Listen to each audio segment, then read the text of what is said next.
because I was kind of late. Oh, I'm so sorry. To get your medical school interview, you have to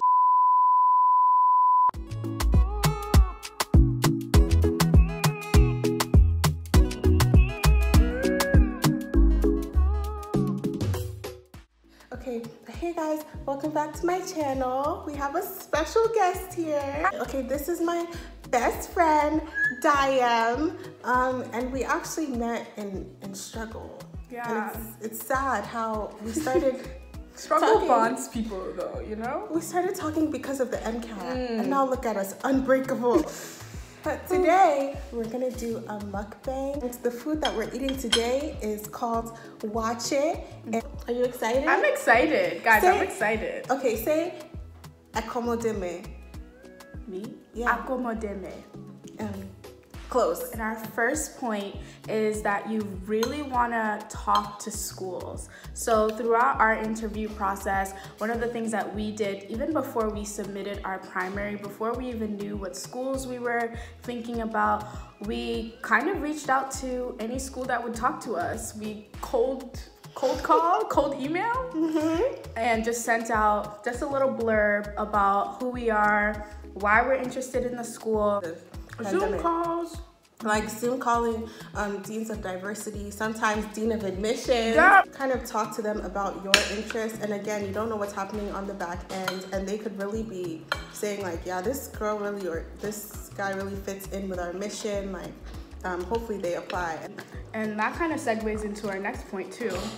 I don't remember the next point. Next point is that you need to write love letters to these schools in your secondaries. And that sounds weird, but you need to tell these schools that like you want to become a leader in medicine across the globe, and that's the school that's gonna foster you into doing that. Yep. Like, you need to tell them that this and this program are perfect for me, that your mission aligns with me so much that I need to go to this school. But also just saying, I'm continuing the things I've already done. Like, I'm just building up on the things that I've already started in undergrad. If it's research for you, say that, oh yeah, I'm really interested in discovery research. I'm really interested in oncology research. Keep it going, and say that you want to participate in those things later on. Or even like global health was something that I liked undergrad, that I did undergrad, and I was like, this global health program, like, I have the background, I will fit right in. I'm the type of student that would excel. If they had a research program, or like going abroad to Ghana, let's say, I did research on the healthcare system in Ghana twice. So I would say, I did this and this research, and I really want to continue in medical school. So this school is perfect because I can easily do that here. Like, let them know like exactly what you're going to do at their school, exactly like what you're going to feed into their school, because they're making an investment into you. Right. So let them know why they need to do that.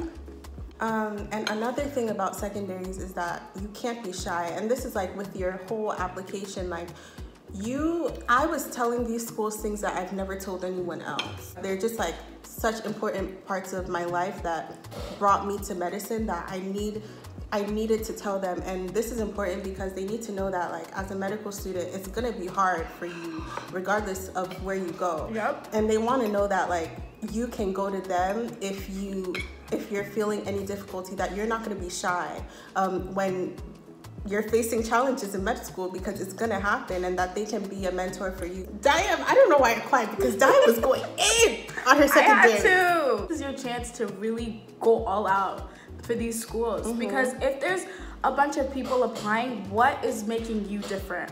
And the only thing, we all took the same prereqs. All of us took orgo, and most of us got good grades in orgo. The thing that's changing it is your story. I think secondary is probably the best place for you to go in. If they ask you about a challenge, tell them about a challenge. Made it substantially difficult. And how have you used your 4 years to overcome it, your 3 years to overcome that? And how have you grown?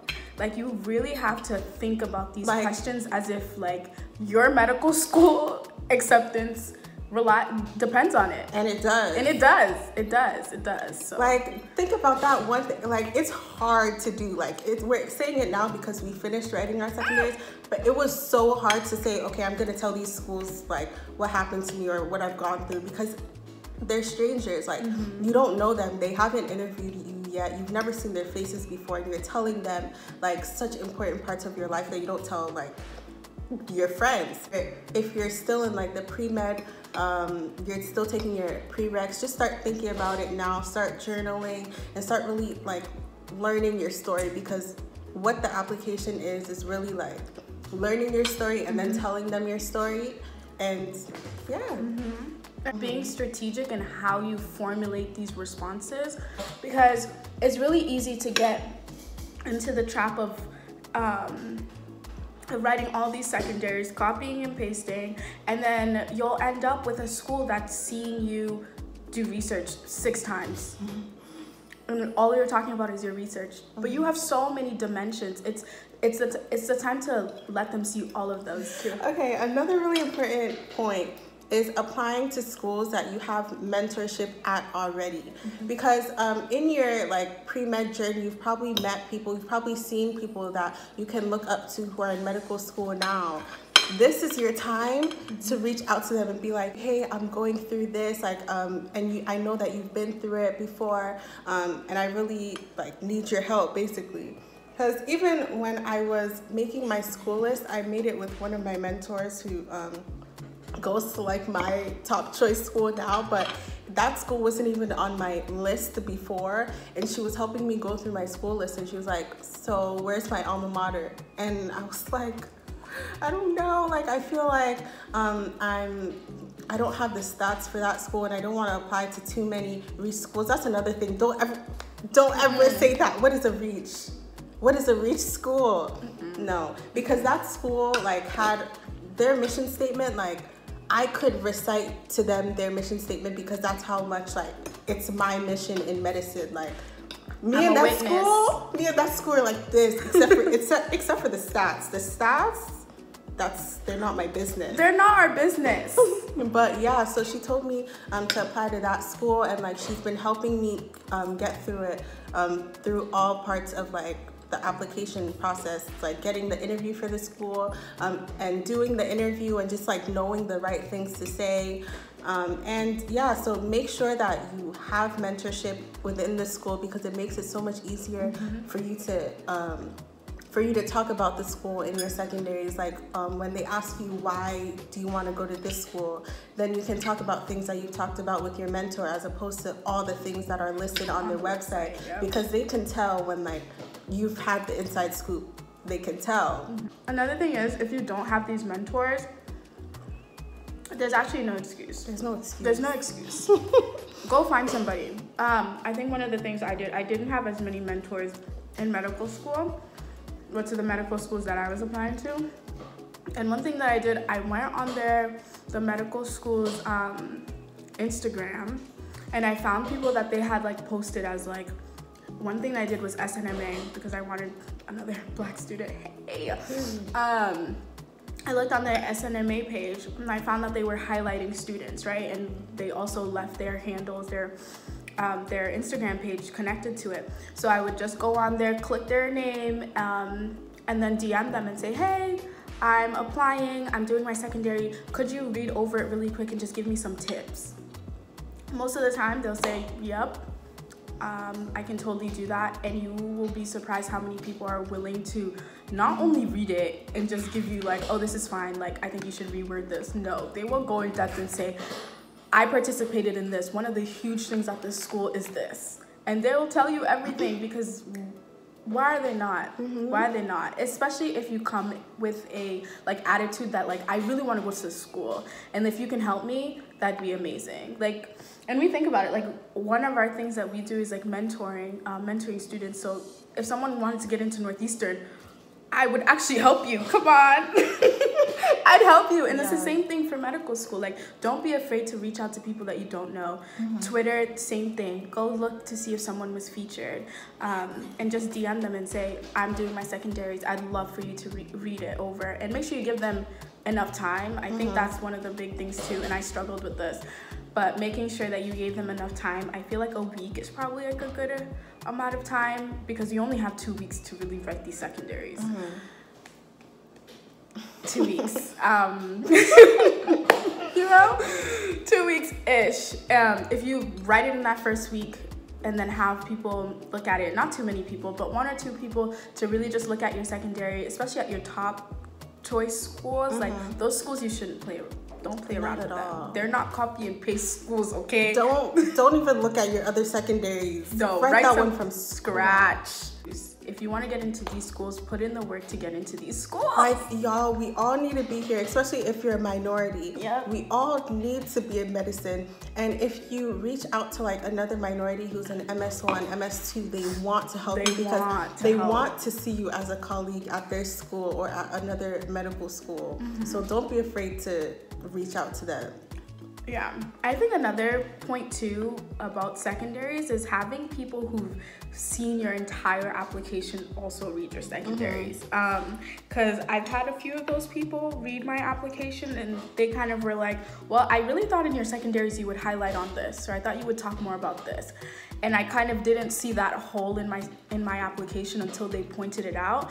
So making sure that you reach out to people that know you and know your story or know what you're putting on your application. That way, if there are holes or things that need to be explained a little bit more from your primary, you can see it from someone else's perspective. This is not the time to be prideful about your writing skills. You better preach. Someone is saying, and they're in medical school, or they're a doctor, and they're saying, yeah, you need to throw this away.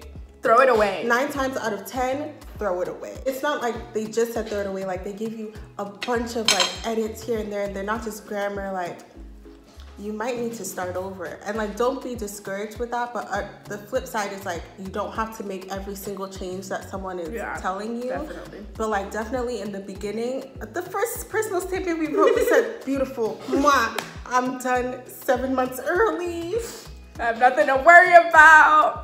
That personal statement was horrendous. No, I look at it now and I'm like, what was I actually thinking? Embarrassing. It's actually embarrassing. When you're writing your school list, don't even write the stats.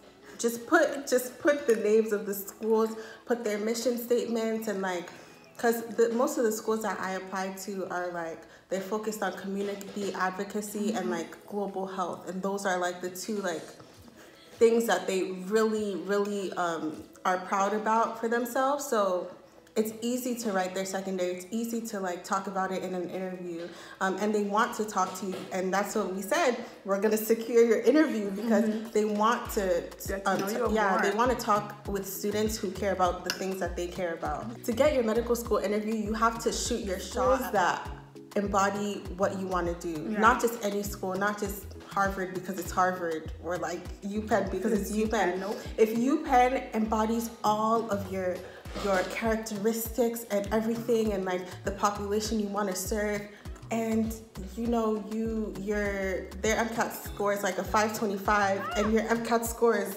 not a 525. It's okay. Like shoot your shot, because Are you gonna say no to yourself? Like you can't count yourself out of the game, okay? Exactly. They're not saying no to you because they didn't even know you were there in the first place. Our stats and the schools, they actually don't connect. They don't. The connection is God. It's the connection is Jesus like we're Christ. Here, then there's God, and then the school. Because no, you can't count yourself out at these schools. After many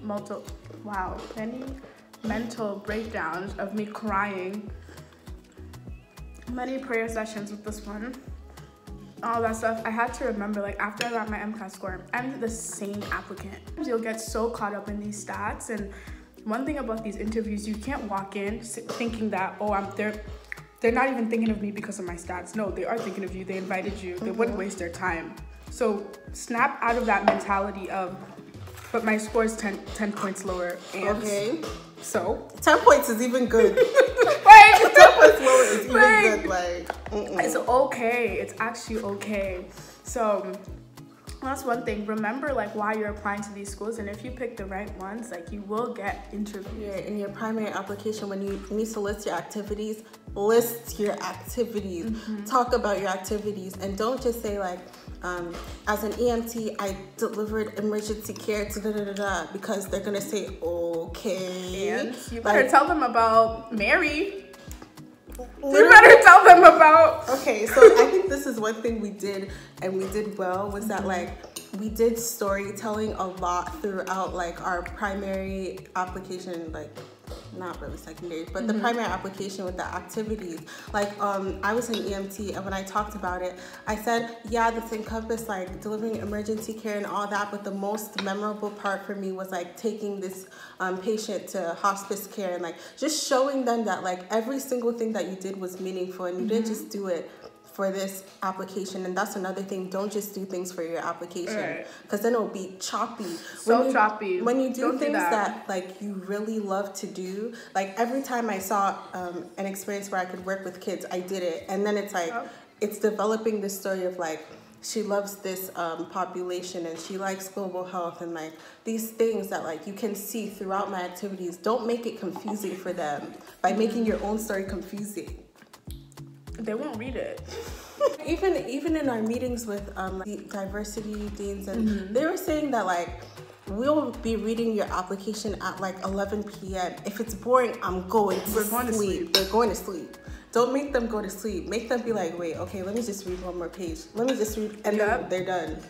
And then they're writing your name because they want to call you for an interview. Like, make it exciting. When you read it, you shouldn't be like, okay, let me just submit it. Like, you should look at that and be like, this is it right here. This is my acceptance. Look at how much she ate. No, literally, I was gonna say that. I was looking at it earlier. This is what happens when me and Mame hang out, right? Look at my plate. We've been here for the same amount of time.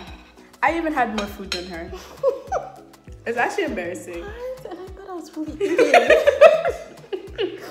Wow. It's okay. It was good. It was really good. I mean, with those points, guys, like, as long as you've done the work, and that's the thing, you have to have done the work. You can't just be making things up now. You can't just keep making things up. Don't embarrass yourself. That's embarrassing.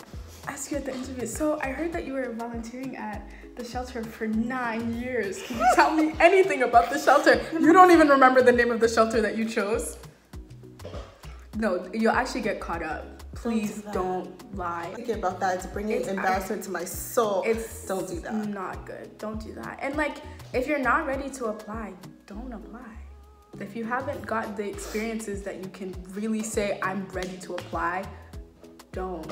You have to have these experiences to solidify that, you know, to say, okay, I'm on the right track. And it's gonna be really hard for you to write your personal statement if you have nothing to draw from.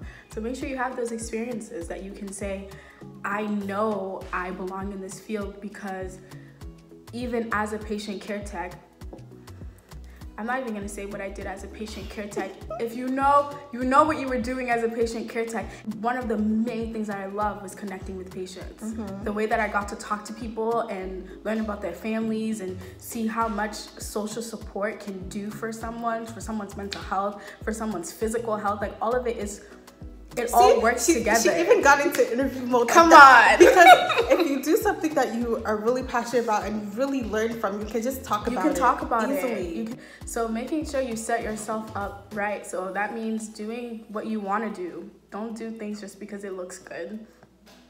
Because they can tell. Cookie cutter. Checklist. Like, you don't need 4 years of research if you hate research. Like, you don't. Just don't do it. Just don't do that research. Go into public health. Public health research is completely different than bench lab. Global health research is fun. Yeah. Oh, I'm an advocate for global health research. Like, I like my cells too. I like my cells. See, I've never even looked at a cell. The thing is, it's gonna be hard. It's gonna be hard. So yeah, surround yourself with people that can support you along the way. And there's gonna be moments where you feel like everything is crumbling. When I tell you everything's crumbling, the amount of I almost didn't take the MCAT. Honestly, after I got my score, I kid you not, for 2 days, there Can I tell them the story where I almost canceled my application? I almost canceled my application because I was like, I'm actually through with this.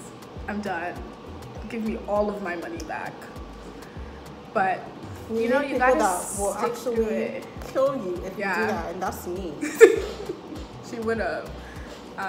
So keep going. Stay off of student doctor network. Stay off of all of those sites. People were getting acceptances before I even got one interview, and it actually crushed my soul. But your time is coming. Don't dwell on other people's timelines, because it's only going to be worse for you, and it's easier said than done. But once you get into the mentality that when it comes, it's gonna come, it's a lot easier to go through it. And someone also told me, this is the last point, when you get an interview, you're getting into that school. Just go into the interview thinking that, forget all the things that made you think you weren't good enough for the school, and just go in and say, okay, I'm gonna talk to these people, show them that I'm amazing, and get into this school. And that's it. Because we're finishing off strong. Once you get your interviews, honey, welcome to medical school. This is us with no acceptance so far.